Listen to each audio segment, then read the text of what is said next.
So students, अब हमने यहाँ पे फोर्स निकाली थी। Force due to a single molecule on the wall along x axis. हमने इस चीज़ को एवेल्यूएट किया था। अभी हमने फ़िलहाल फोर्स सिंगल मॉलिक्यूल की ही निकाली, हमने total n number of molecules की नहीं निकाली। अगर हम इस रिलेशनशिप को जनरलाइज करें, then we can see total force due to n number of molecules on the wall along x-axis that are moving with the velocities v1, v2, v3 up to vn। इसको हम इस तरीके से लिख सकते हैं।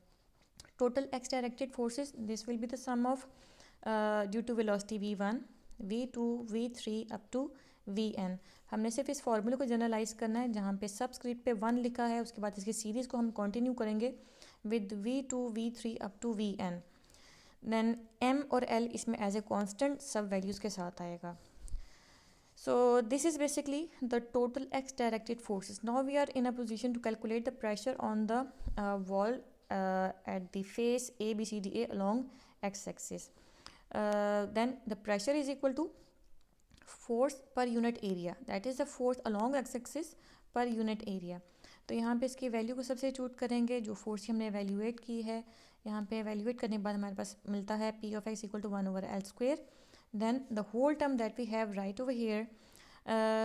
देन इसमें जो कॉमन टर्म्स हैं वो हम निकाल लेंगे, क्योंकि हर टर्म के साथ मैस और लेंथ मल्टीप्लाई हो रहा है। मैस मल्टीप्लाई हो रहा है और लेंथ एक साथ डिवाइड हो रही है। तो यहाँ पे अगर हम इसको कॉमन निकाल लें तो ब्रैकेट में हमारे पास वेलोसिटीज़ के स्क्वायर्स आते हैं, और जो बाहर की टर्म है हमारे पास आती है मैस ओवर एल क्यूब के। इस चीज़ को यानी कि इस पूरी टर्म को हम डेंसिटी की टर्म्स में लिख सकते हैं। So we can write as we know that density is equal to total mass of the gas divided by the volume of the gas.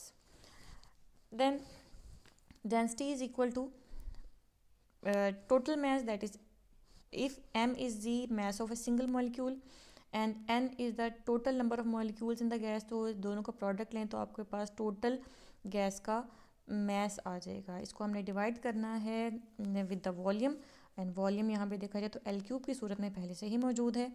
सिर्फ इस टर्म की हमने यहाँ पे शक्ल बनानी है इस तरीके से कि n को अगर हम लेफ्ट हैंड साइड पे ले जाएं, then m over L cube this equal to rho over capital N।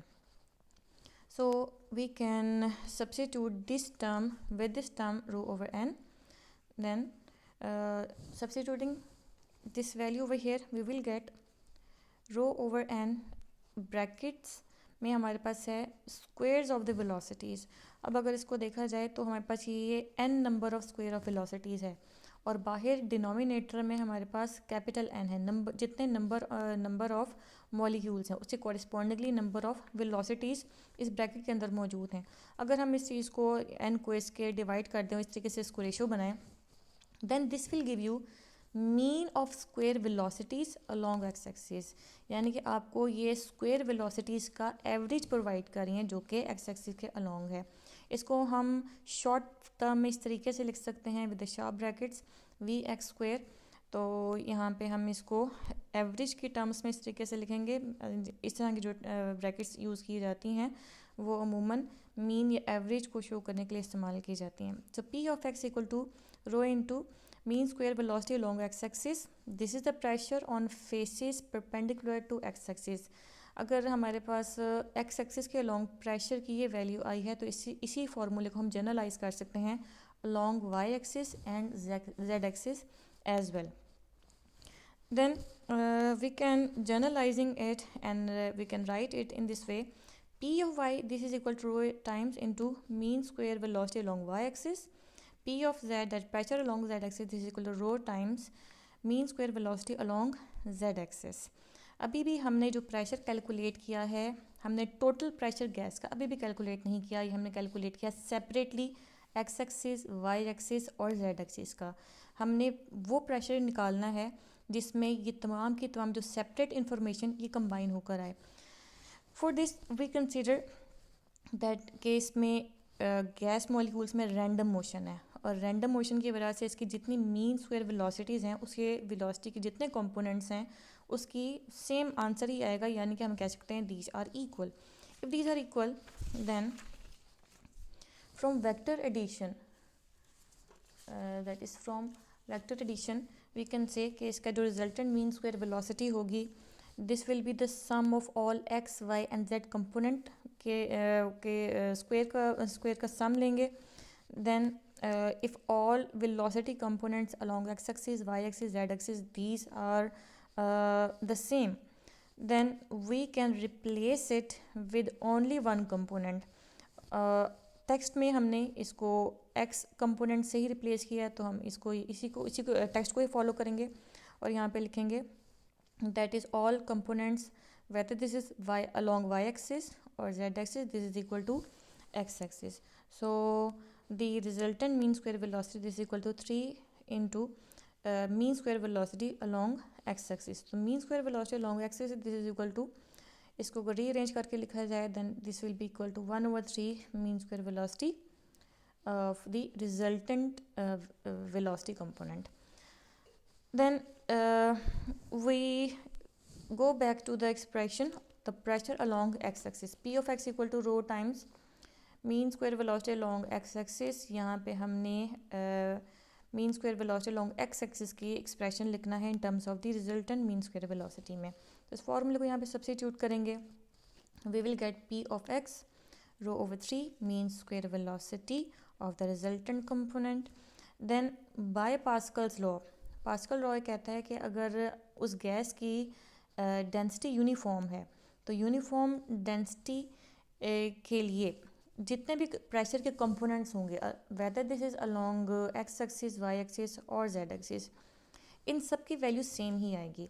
So by using this law that is a Pascal law हम यहाँ पे लिख सकते हैं that all components of pressure along x axis y axis and z axis this can be replaced by the common value or the common factor capital P that represent the total pressure of the gas.